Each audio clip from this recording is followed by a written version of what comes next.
Welcome to From Startup to Grown Up, the podcast. My name is Alisa Cohn. I'm an executive coach, an angel investor, and the author of From Startup to Grown Up. Each week, I talk to founders, creators, advisors, investors, and builders of all kinds about their insights and experiences in going from startup to grown up. Welcome back, and I'm so delighted to welcome Matt Biilmann to the podcast. Matt is the co-founder and CEO of Netlify.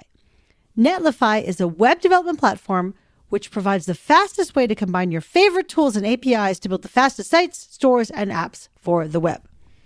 They've been a rocket ship, and they've raised $212 million. Matt and I had an incredible discussion about how he got from being a musicologist and a music journalist to being the technical co-founder and CEO of Netlify. We specifically covered how his humanities background allows him to predict the future and his specific tip for everyone who is trying to get mass adoption of a product, service, or spread your idea. Netlify is a remote by design company, and we talked a lot about the culture and tools necessary to make a remote culture thrive. We discussed how Matt thinks about hiring, his specific hiring questions, and the markers that signal he needs to hire new executives. We also talked about how he's grown as a leader and his specific advice for startup founders and for all leaders. It was an incredible conversation. You're going to love it, and you're going to learn a lot. So please enjoy my wonderful conversation with Matt Biilmann, CEO and co-founder of Netlify. Matt, welcome to the show. I'm so excited to have you. Thank you. So excited to be here. I'm excited to have you so much. And first, let's talk about Netlify. What was the founding insight? Tell me all about that story.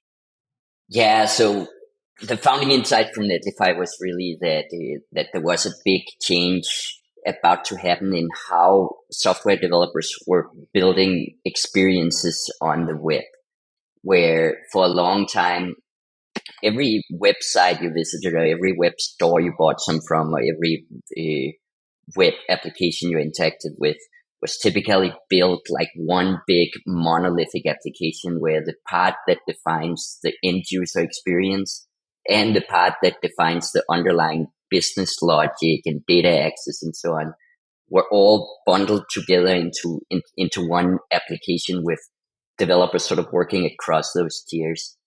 And our founding insight was that companies would start to split that up into sort of a self-standing layer, really just for building the user experience on the web, and then different self-standing composable layers for content or data access or payments or e-commerce and so on. And we saw that would lead to a lot of changes in how developers worked and collaborated and the toolings they would need, and saw that there was an opportunity of really building a platform for the developers that works on building the user experiences and really making their lives easier and reducing the friction in working on the code and actually getting that code into the world as running applications that people can visit on the web. Yeah, I love it. When was that? Well, I guess I'm just curious, what were the dynamics around the web and kind of how did you see that coming? Yeah, so all of these things are, of course, always really long journeys that suddenly seem like they move very fast, right? So I spent 7 years in Spain where I worked as a CTO for a company that we were building websites for small to medium businesses in Spain and Europe, but at a very large scale. So to give you an idea, we were building around 100 websites a week, tens of thousands, right? And as CTO, I ran the whole organization that built the platform that the designers would use to actually design those websites and that the developers would maintain and that then the clients would use for content management and so on. And that platform powered all the websites all the way from initial brief to production. And then I started a startup in Spain together with Julio, who was the main founder of that company, based on saying, okay, we've just built this whole kind of platform in-house. So let's build a cloud-hosted content management system that other professionals can use to build websites for their clients. And I started working on that, and that was built with this traditional architecture of the web as one big monolithic application with content and UI run as parts of the same application. And there was like a concept already there of like separating the template layer and the UI layer from all the more underlying content and so on that marketers and content editors would work with. And I just intuitively started sensing that separation could be much more foundational and much more like it could literally be different applications instead of being the same.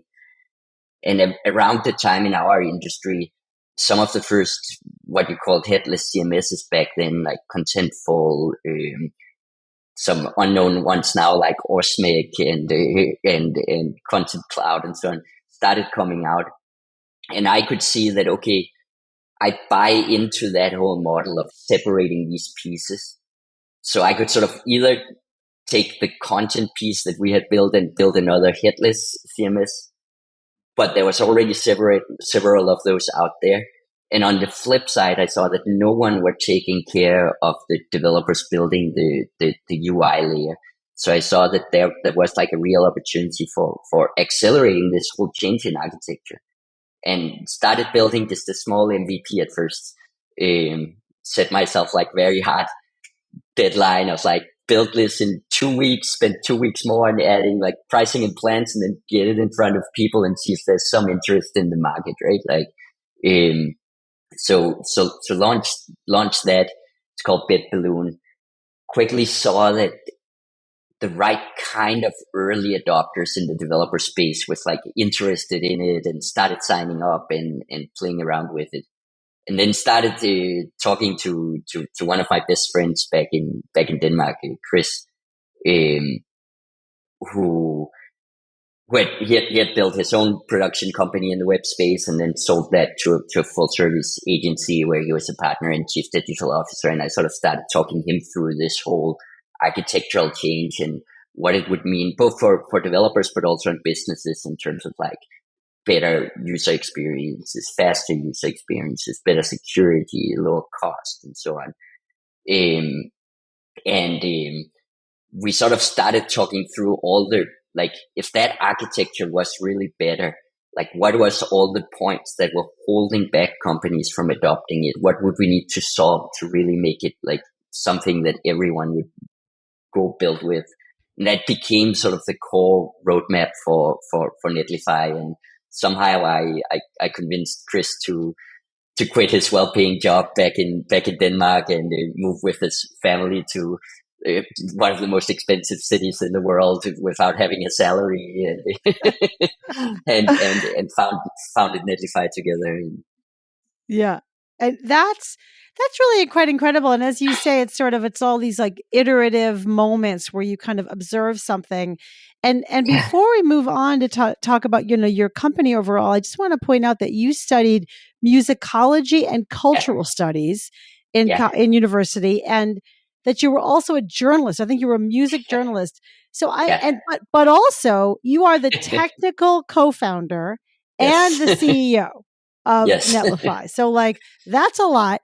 And I'm curious, do you think that you were able to kind of see the future and understand the environment that you were inhabiting or trying to inhabit because of the sort of, liberal arts background or the curiosity of a journalist, the training as a journalist, or how do those pieces come together? Because that's a lot in one person. Yeah, I think the insatiable curiosity has always been sort of my core driver for everything. I did start programming computers when I was 10 years old and got a Commodore 64 and got obsessed about the idea that you could somehow create a virtual world that you could interact with just by writing code at an early age, and came from a family where a lot of my family was involved in art and culture, education, universities, and so on. So initially, my family was very worried about this whole computer thing and what that would turn out to me spending so much time in a room with this new kind of box, right? studied musicology, took a bachelor in musicology with a side in comparative literature, and then started a master's in cultural studies while getting a job as a musical journalist and editor for the Danish radio. And I think that background has had a lot to do with being able to predict not just like the next thing in technology, but the cultural part of it. Like technology is in the end driven by humans, right? Um, it's um, it's it's not like a series of independent inventions that just magically make their way into the world, right? Like it's all based on people actually adopting the technology and getting attached to the also cultural significance of it. And the same goes from this space of developer tools, where it's not just the technically most correct tools that gets adopted. It's often the ones that are intuitive to understand, or like that hits a certain nerve in the cultural jargon of software developers and what they are trying to achieve, that gets adopted. And I think a lot of, of the success in predicting this change in the architecture of the web came from understanding those kind of humans' reactions to the technology together with the technology itself, right? And I think that that's sort of always been my unique skill set, to both have the depth of being able to go write the code and understand the lower levels of it, but also having a broader education in how ideas spread and how people understand the world, and be able to link those two parts together. Gosh, I really love that. I'm going to put you on the spot a little bit. And if you don't have a good answer, that's totally fine. But like, what's your advice on how ideas spread? Like, if you could sort of give one piece of advice to entrepreneurs, to others who are listening to this podcast, what do they need to know about your decades of studying how ideas spread and why adoption gets taken up? um, yeah, that's a tough one to boil down to one idea, because it's a really deep field, right? Like, but the core message is, remember that it's about humans, and it's not just the technology, right? Like, you can have brilliant technologies. Like, an early example for me was, like, I've been deeply fascinated with a programming language called Haskell, and wrote some production code in it. It's a very niche programming language, and part of why it's niche is because it turns out that it's hard for people to learn. It's a big break with how they normally think about programming, and it takes sort of rewiring a bit, like how you approach programs and so on. And I think it's incredibly important to remember that's what drives the adoption. It's not like the the pure technology itself that drives the adoption. It's people meeting that technology, approaching it, and getting something out of it that makes them tell other people they should go use it. And it's really often about how easy the technology is to adopt. There's a great essay out there called "Worse is Better" by Richard Gabriel. I think like that's about technology adoption in the same way, like an old story of the fight between Lisp machines and the C operating system. Again, similar, like a system that was incredibly well thought out from the core abstractions, and then another system that was much simpler in many ways, and not as technologically well founded, but easier to adopt, that really won out in the real world. So understanding like how people approach the technology is typically the key to understanding what technology will get adopted. I love that. Thank you for what a beautiful answer. And I really put you on the spot on that. And you're reminding me of, I had Hubert Palin on my show. He's the CEO and co-founder of Product Board. Yeah, yeah, And, yeah. I know and him. he talks a lot about empathy. in Yeah. terms of making great products. And you're really talking about the same thing. It's like, keep the user in mind, be aware of what the user needs and wants and will be willing to take up. Not like be nice to people empathy, but empathy in terms of put yourself in the user's shoes. That's kind of what I also hear you say. Yeah, and understand that the user is always part of a community, right? Like it's never just a single user when it goes through something like when it goes through something like a software development tool, for example. Part of what entrepreneurs have to understand is even like how do the organizations where software developers work function and how are they split up, right? Like if you are if you're a front end developer, what tools can you actually adopt in a way that's viable within your organization, and what tools will be organizationally impossible to adopt, even if you as a front end developer within your like expertise come and say like this is clearly better for me. Then there might still be things that you're just not empowered to adopt, or you just can't communicate to the rest of the organization, right? Like, so I think you have to have empathy with with with the users, but it also really comes from understanding the community and the organizations they're part of. Yeah, very insightful. I love that. And now I also want to go back and double click on you co-founding with your co-founder Chris. And I heard you said you were friends, and so I'm just curious, why was he the one that you called up to say let's do this together? And what do you think you said that did convince him? Like, how did you together get him to leave his high-paying job and move to, godforsaken San Francisco? Well, there was some trip to Sonoma with some generous amounts of red wine involved for Speaking of sure. empathy, absolutely. but but there was a deeper story to it as well, right? Like we have. It's funny, like back when we both lived in Denmark and were playing a lot of computer games together and so on, we were often talking about like someday we would open a jazz club together, since that was one of our shared passions, and always joking about that. Um, the we sort of both got into the path of technology from the humanities. Chris also he studied film and media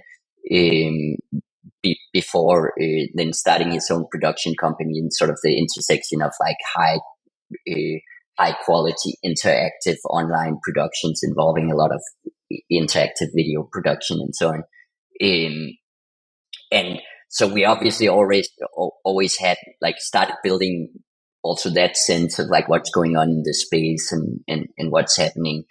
Um, in some ways, what triggered the conversations on doing something together um, was a harder journey, in the sense that in 2013, Chris wrote me and told me that he had just been diagnosed with cancer, um, and and was going to start treatment with chemotherapy and radiation, and it's like a big shock. Like one of my best friends, I was going home for Christmas that Christmas, and made sure I booked some extra time and just spent some extra time at home, and got a chance to spend some extra time with Chris as he was going through that.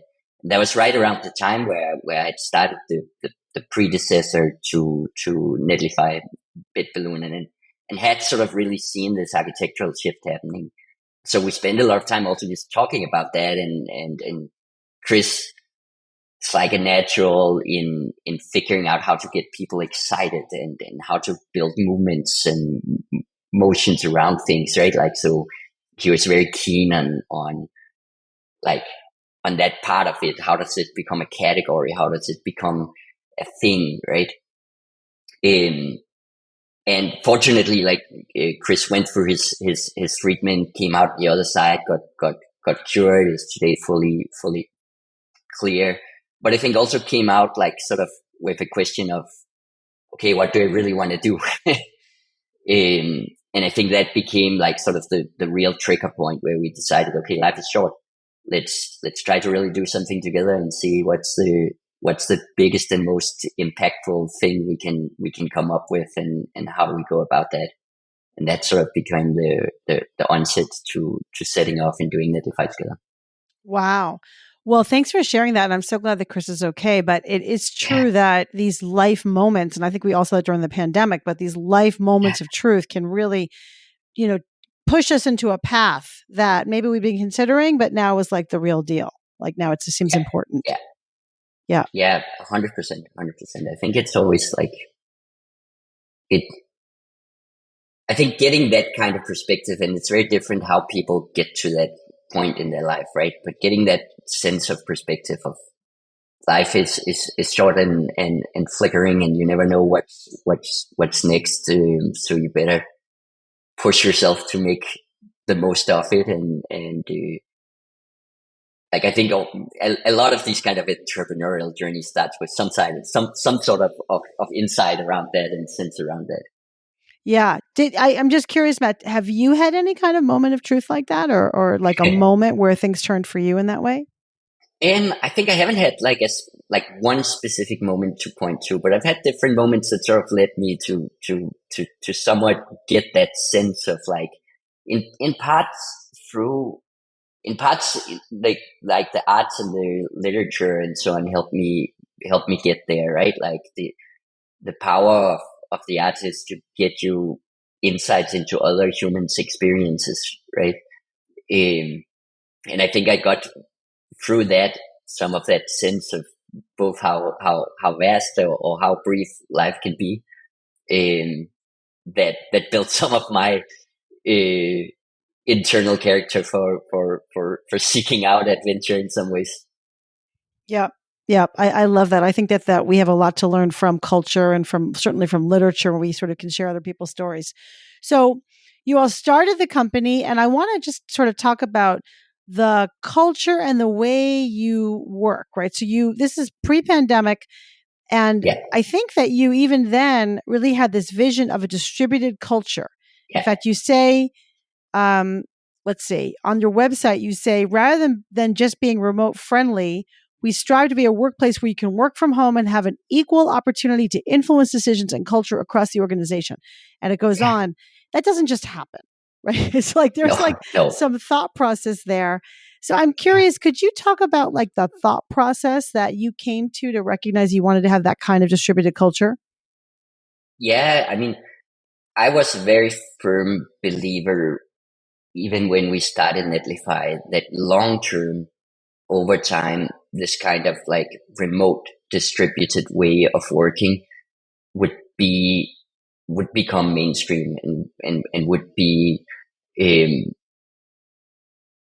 would be dominating in a way where like what I was always saying earlier was that from our generation of companies, any company that didn't do remote really well would be at a massive competitive disadvantage to the companies that did it well, simply because of like access to global talent, and the ability of getting the best parts out of remote work, because there's obviously like very real trade-offs between like the kind of work you do when you're very tight together in one location and have none of the overhead of sort of online communication and so on. But there's also like an immense advantage, especially to more of the work you do on your own as a developer and so on, to being able to just sit in your own place, be fully focused and build, right? So I always felt like the companies that would be able to get the most out of the combination of those two ways of working would just inherently like have access to more talent globally. They would get better at taking advantage of of the focus of working from home while keeping enough of the advantages of getting people together once in a while. So early on, we always thought, okay, we need to build the company with that in mind.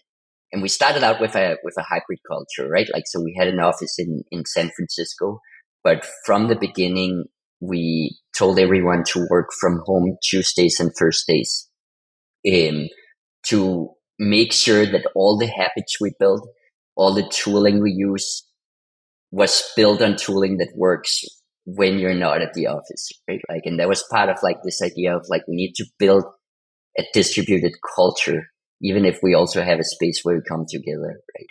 And then when the pandemic hit, it was very natural for us to just like give up the lease on the office and go fully remote.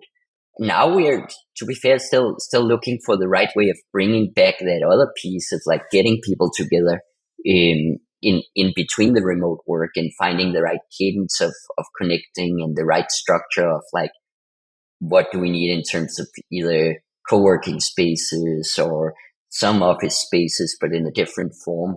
And I think there's going to be a lot of like, the whole industry still have a lot to learn in that regard. But I also think it's very clear that this original thought of mine that the remote work was like a big component in the future has really played out to be true. And and getting the cultural component of that right is really important. Absolutely. And, once again, you were sort of ahead of the trend. You could kind of see it coming. So I really have to go really specific on tactics. So what specific tactics do you use in terms of tooling and instrumenting, in terms of processes, in terms of connectedness, in terms of hiring? Give us the secrets. Give us the masterclass secrets to how to make your version, because I understand that your version of remote work was sort of still hybrid. There's probably some hybrid components of it, but like to make sort of this the remote by design process or company work.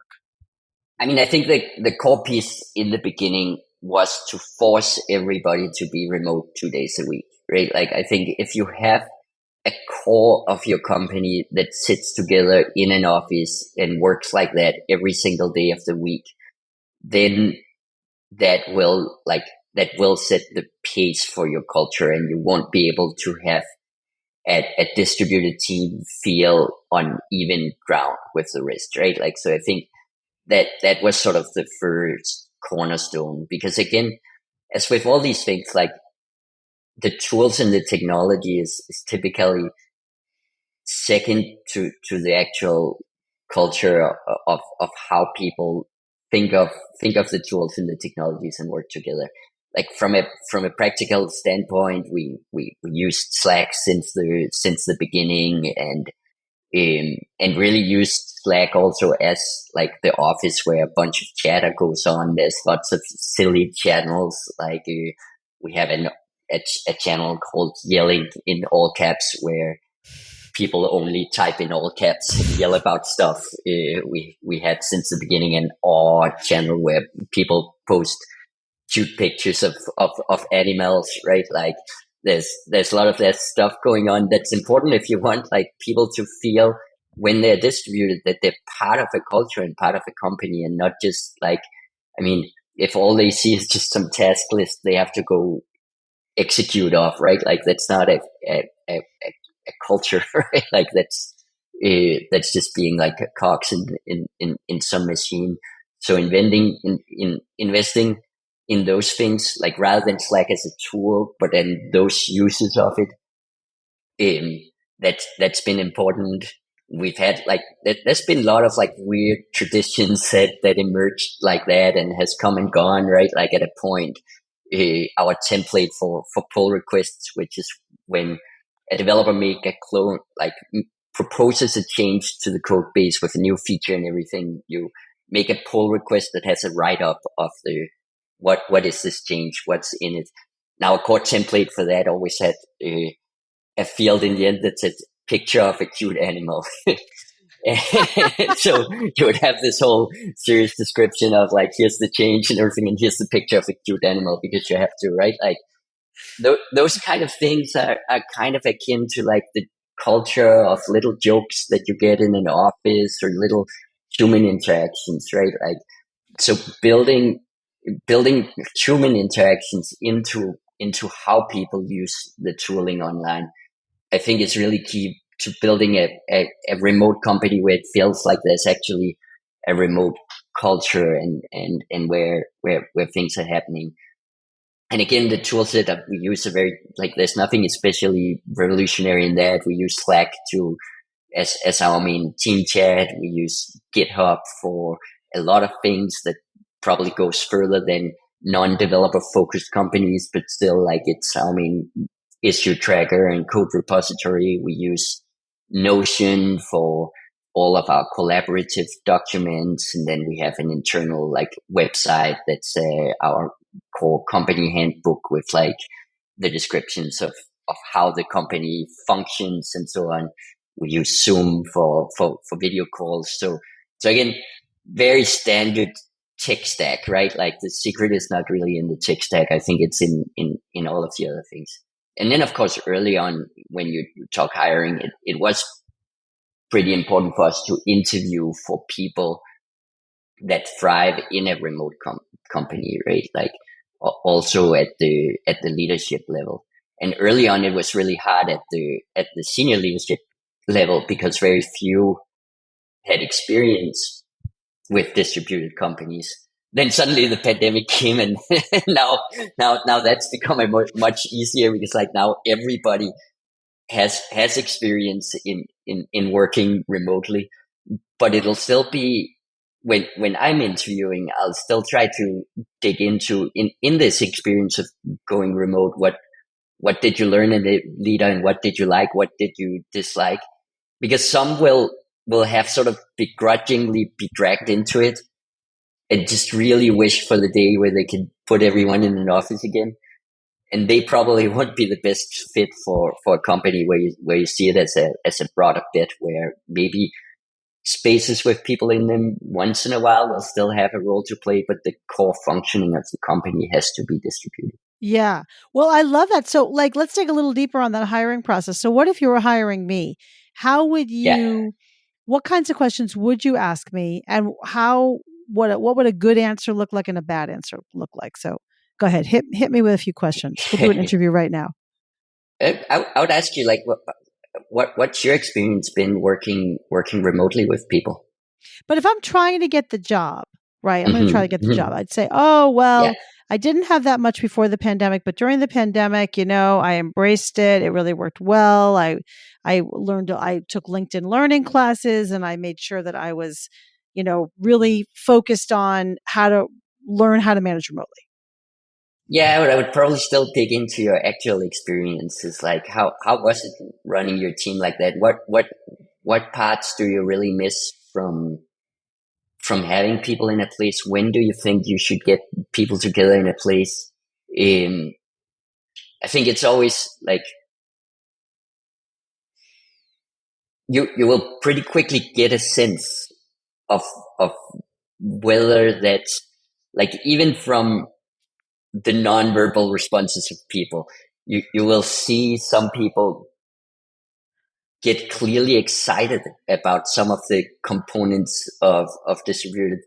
Some people clearly gyrates towards their memories of being in an office, and it's always like a relief when they get to talk about that, right? Like, and some people understand also and are very frank about talking about the challenges of remote, which is really important to know that they fully invested in it, right? Because it's not all roses, right? Like, there are real challenges.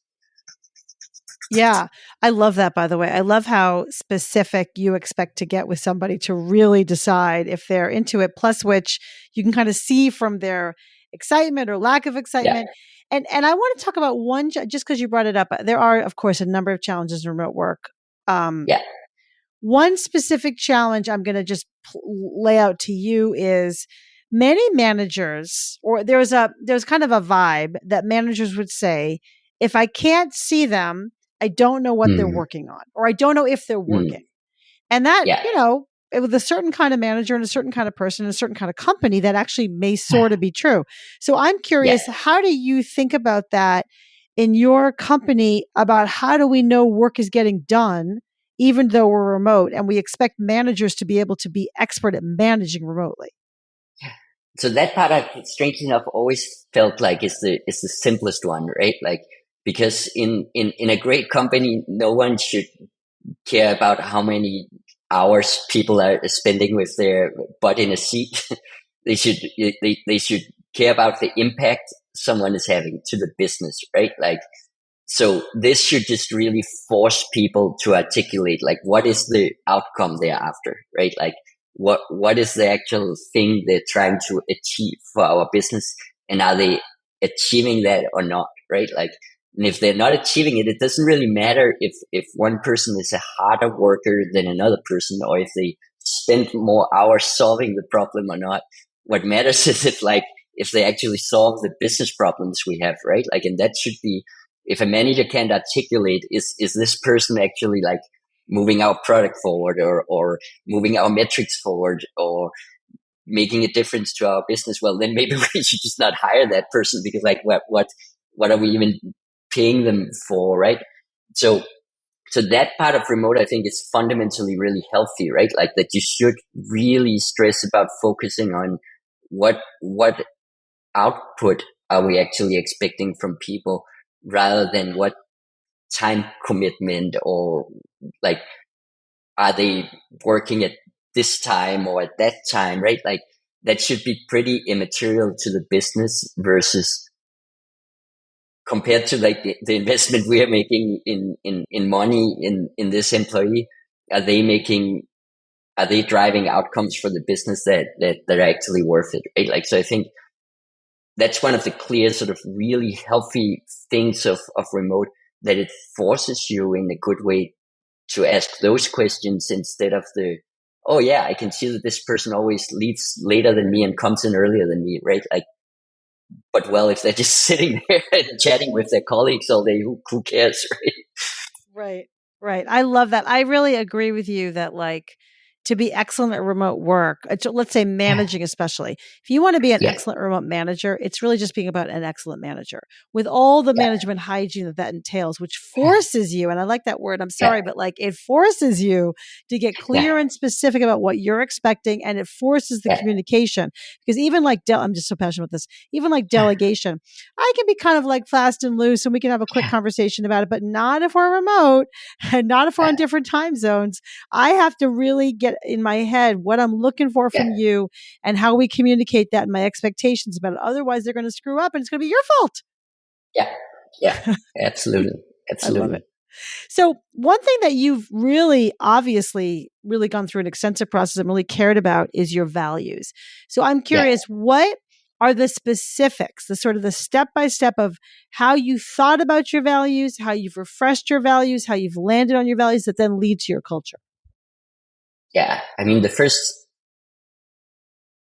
piece is that part of like a culture and the values is always just gonna happen because of the people you bring in at first, right? Like, so typically most companies will be fairly shaped by how their founders, like who were their founders in the early days, and who did they hire, right? Like, um, so a lot of it comes from like then understanding like the culture that emerged at Netlify, how it looked like, how it felt like, and then actually distilling that into values, and then thinking through, okay, like as we've gone through different iterations of these values, when we communicate and reiterate and reinforce these values, what is it we're trying to achieve, right? Like a culture, as I said, like will spread dynamically and will be in the company, right? Like in the end, like the culture is what you do and how people act, right?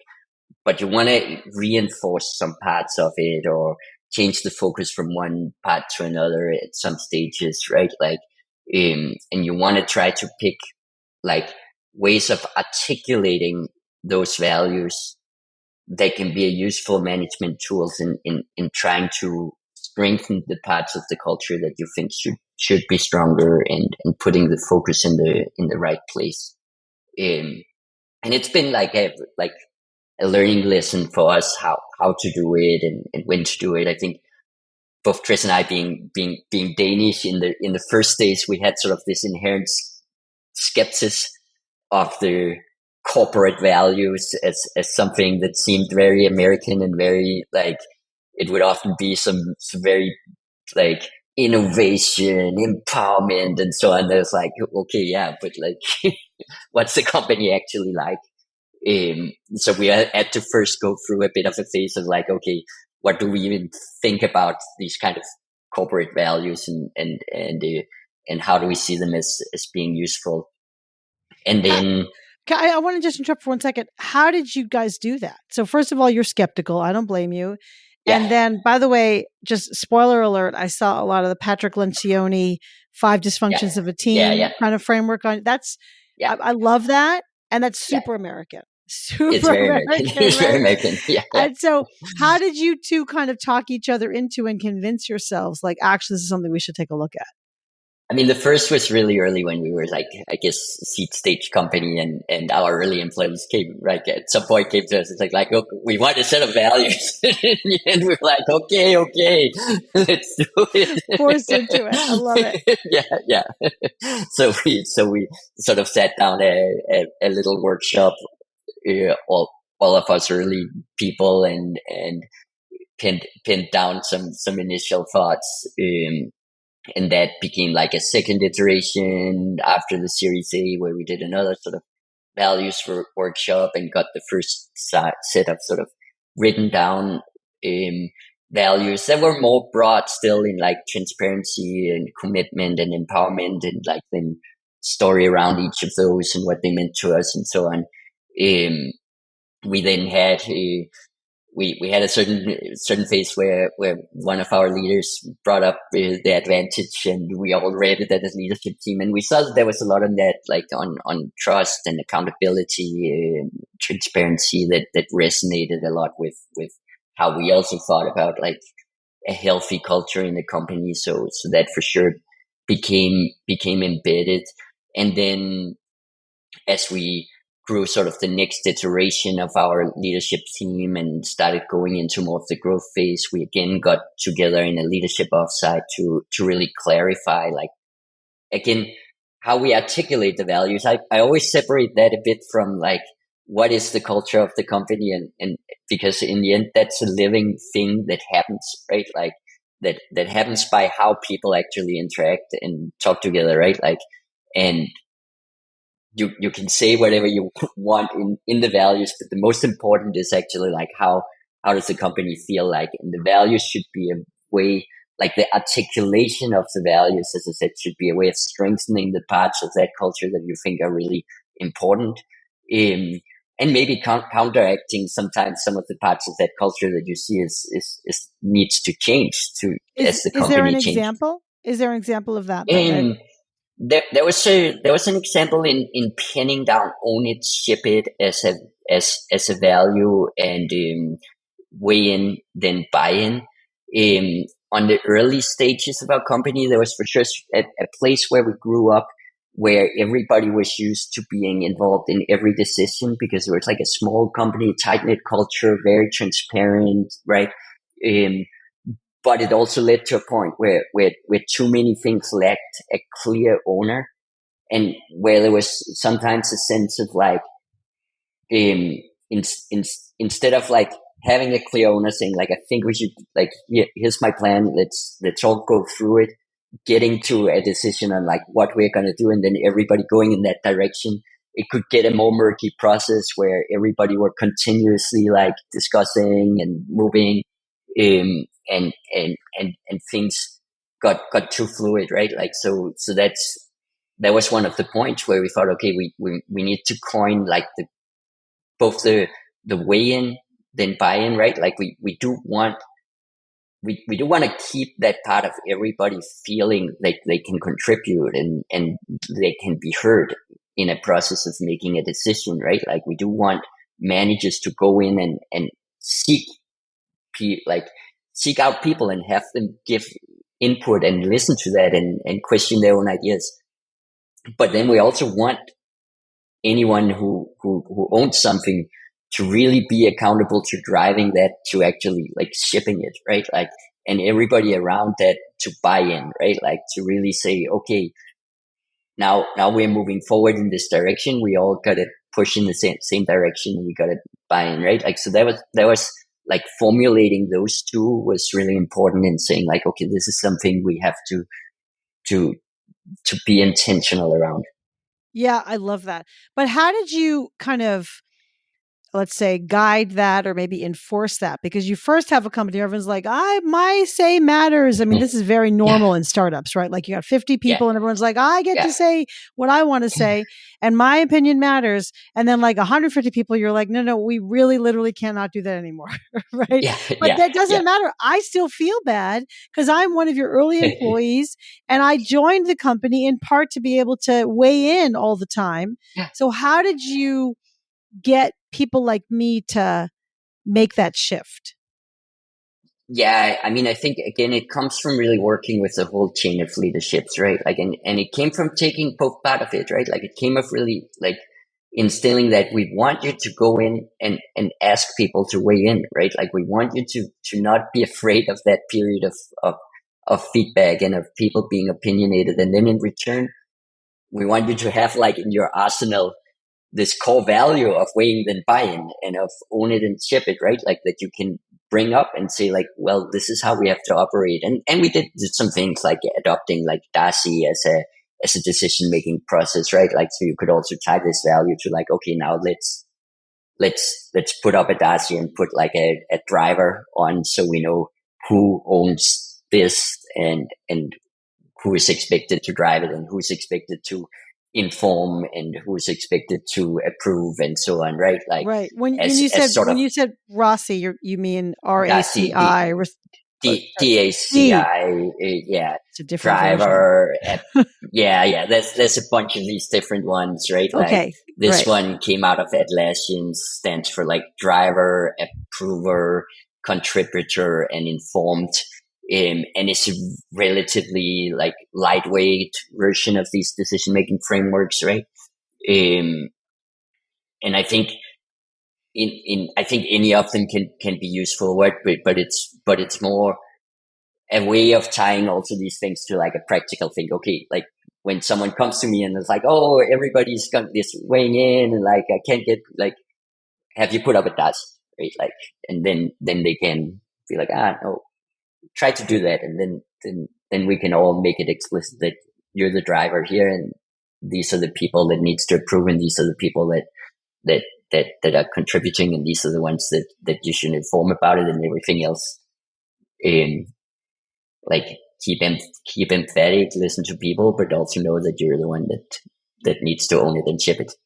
Yeah. Yeah. So it's really about habituating everybody to that and back to the notion Yeah, of clarity, the need for real clarity on what your role is here. Like, yes, you can yeah, weigh in, but you're yeah, not the driver. And when the driver yeah, decides, that's what the decision is yeah, made. yeah, Yeah. I love that. That's so really helpful. One thing, we mentioned this value about own it and ship it. And yeah, one thing you talk about inside of that value is to mm, admit mistakes. yeah, And I think that's a very important element of everything having to do with yeah, just the personal growth, right? So yeah, how do you yeah. make it safe for people to admit mistakes? Yeah, it's really hard. I'll be honest, right? Like because it's scary, and and some people bring over cultural baggage for places where admitting a mistake is a sign of weakness and could be a career blocker or something like that, right? Like, so it can be, it can be challenging. It's extremely important because like you can't build a culture of shipping if you're afraid of making mistakes, right? Like, because like no one, if you want people to iterate fastly and get stuff done, the, like part of that is making mistakes and learning from them.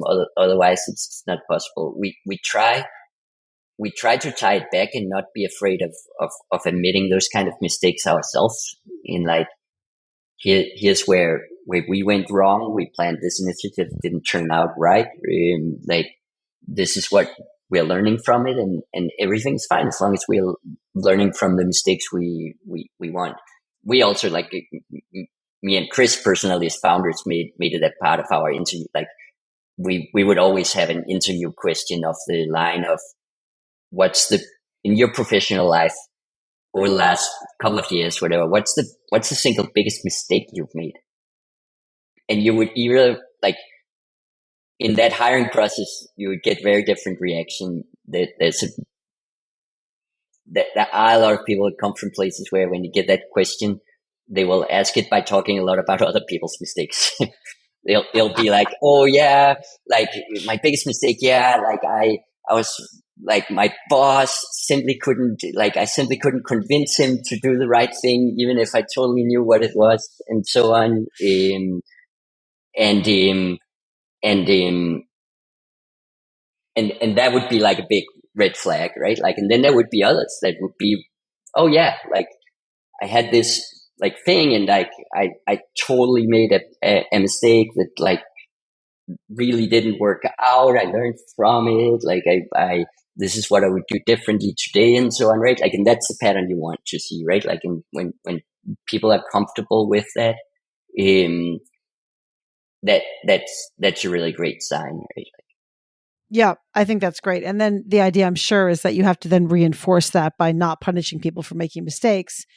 But that's also a fine line because ultimately their performance, and to your point earlier about outcomes really matter. So how do you kind of square that circle around people can make mistakes and it's safe, but at some point they actually have to also do a good job? Of course. Yeah. Like there's always that part of like, of course, like if, if everything you do at the company is a constant string of mistakes, that's probably not a good fit, right? Like, and again, that needs to come from understanding what's like the longer term outcome you're trying to drive, right? And it's even something that I've tried to get better and better at in my growth as a CEO and leader, where I think, especially as a founder, right? Like one of the things that you inherently encounter is that if you want to build a very strong team, hopefully you're hiring people in all the different functions reporting to you that knows a lot more about their functional area than you do. Right? Like I would say, if you're not doing that, you're doing something really wrong, right? So you're never like the expert in any of those areas. And I think that leads to like, how do you actually lead those people, right? Like, how do you manage them and hold them accountable when they're like expert in a field that you're absolutely not an expert in? And it comes down to that idea of like, what is the outcome they need to deliver to the business? And one, are they delivering that outcome?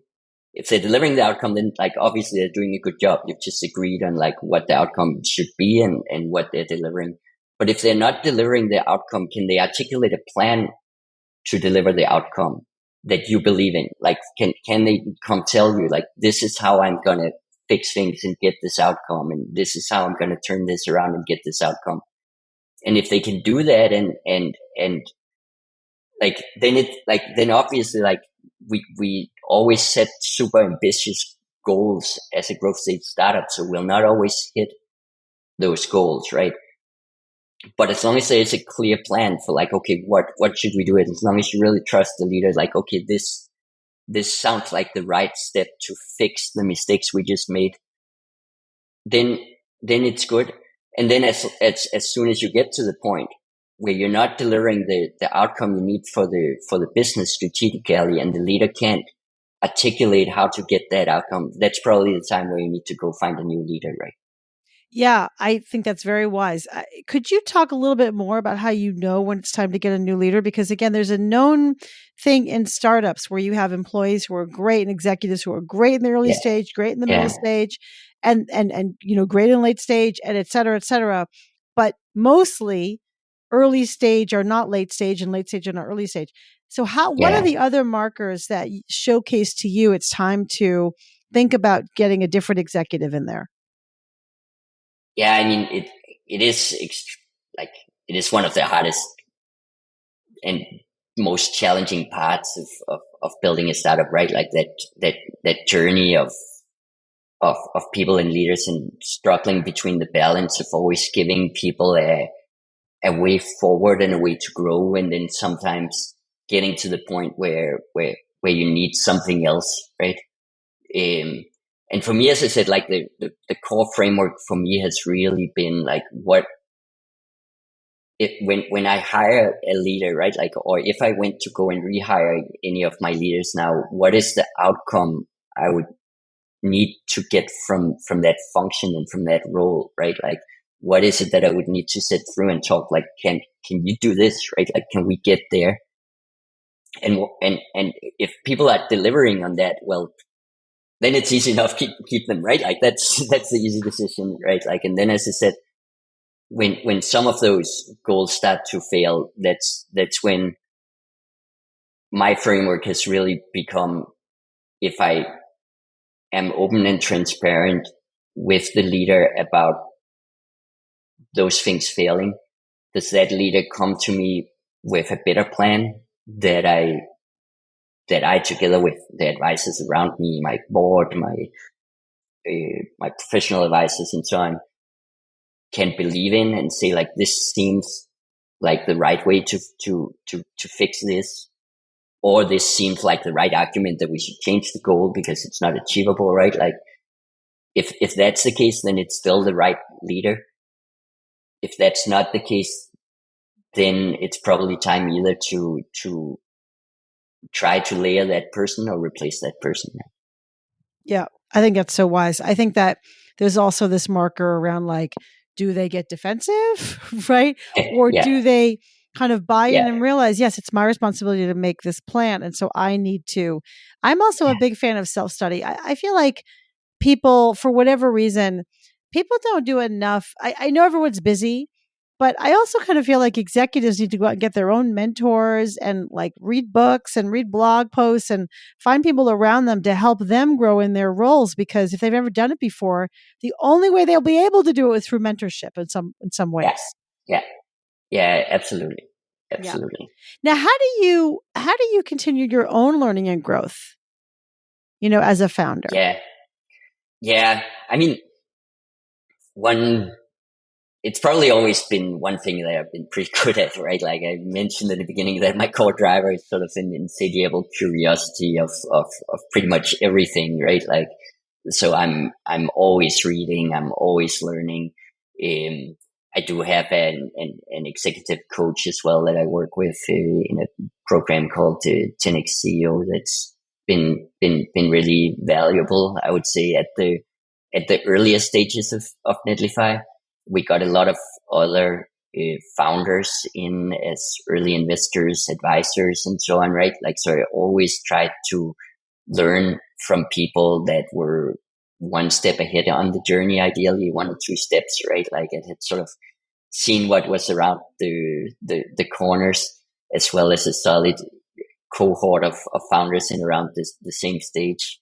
Then, of course, as we got more into Series C and Series D, the network of of other CEO founders at stages ahead got smaller, right? Like, and that was when I started having to invest also in like a, a personal coach and trying to find the right path there and so on, right? That's great. I agree. Insatiable curiosity and a thirst for learning are such keys. Could Yeah. you articulate maybe some of the specific ways that you feel you have grown as a leader? Yeah. I mean,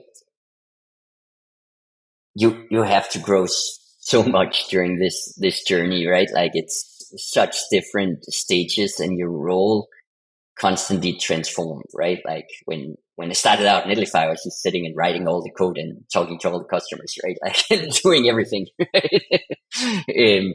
My role today is obviously very very different, right? Like Yeah. now it's a lot more about building strategy and getting alignment across both board members and senior leadership and the key individuals in the organization, um, and trying to work in that way. It's a constant journey also in up leveling in how you understand a business and how to become more and more of a business leader rather than a technologist, right? Um, so it's like it's such a constant learning curve, and change is sort of the only constant that it's hard to point out like one specific specific thing. Yep, I can understand that. Have you ever experienced imposter syndrome or severe self-doubt? I think everybody has. Ironically, I experienced it much much more right at the beginning. Um, like I was completely self-taught as a developer, and I always imagined that out there were all these like highly trained professional developers that clearly knew exactly what they were doing, and I was just like fiddling around. Um, and it was sort of a big revelation when I started working as a developer and suddenly discovered like, hey, I actually know like pretty well around all these people, and there's like there are no one out there that just magically knows what they're doing. We're all just figuring it out. So I think going through that experience early in my career, and that whole change from like working in a completely different industry, and suddenly like on top of it, like my first actual like on location paid job was as a senior developer. So right there was like a lot of like, whoa, like do they realize what they've done, right? Like initial discovery. But I think working through that early on, um, build up some core confidence, right? Like, but of course, like I think it's always part of it, and not just an unhealthy part, right? Like I think you always need to balance. It's one of the tricky things as a founder, right? Like you have to be somehow irrational in coming out and saying like, for some reason, I believe we should do all these things that that are unique and original and different from what the market is doing, and because I think I'm right and the rest of the world is wrong, right? Like most founding journeys have to start in that way, and then at the same time you have to keep doubting, you have to keep questioning, you have to keep examining like all the areas where you are making mistakes and where you're not doing the right things, because there's bound to be lots of them.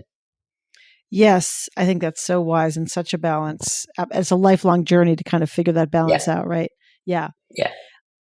Matt, just a couple more questions.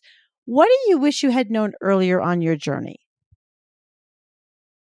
Yeah, like so much, right? Like I think by now, if I went back and started a company again, it would be such a different experience, right? Like because of having seen everything in once. At the same time, it's so much of those learnings are really about the experience, right? Like there's always like a limit to what you can learn from other people's experiences, and there's a level of things that really just like, no matter how much you read, no matter how much you see things from the outside, once you go through them yourself, it gets ingrained in a way that you can never get from like pure learnings.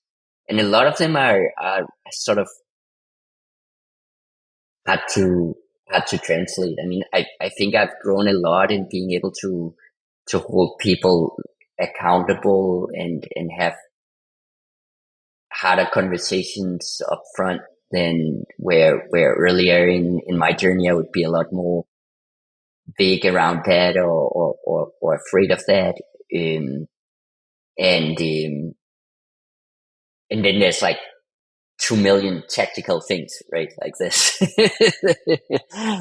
There's this quote by Picasso, right? Like around when art critics meet, they talk about like the meaning of art and the questions behind the painting, and when artists meet, they talk about what kind of turpentine to use, right? Like, and there's some level of that where just as you build this from the ground up, like there's just so many individual tactical things that you wish you knew up front.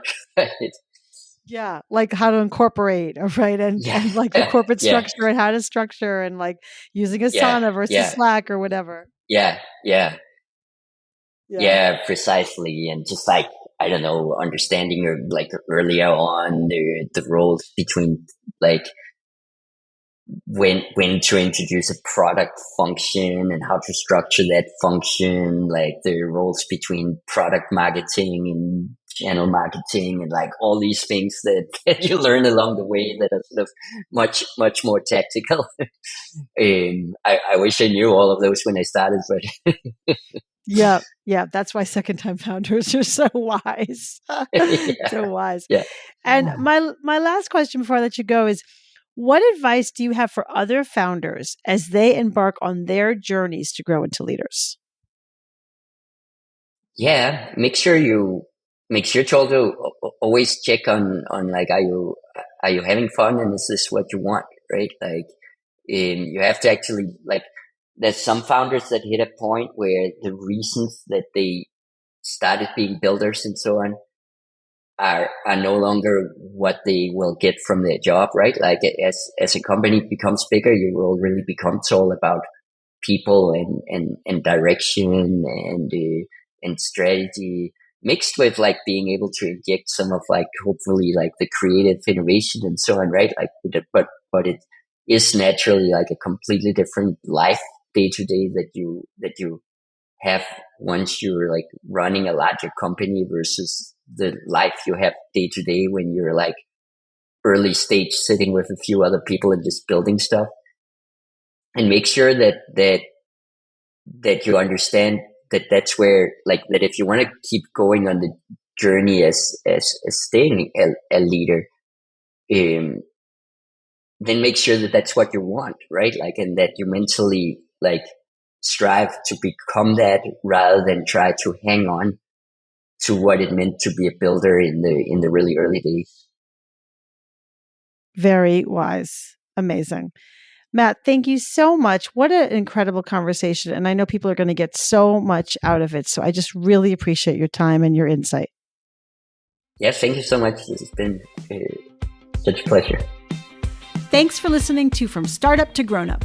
If you like what you heard, give it a review on Apple Podcasts so other people can find it. And if you know of a founder or someone else who is meant to be on this podcast, drop me a line through my website, alisacohn.com.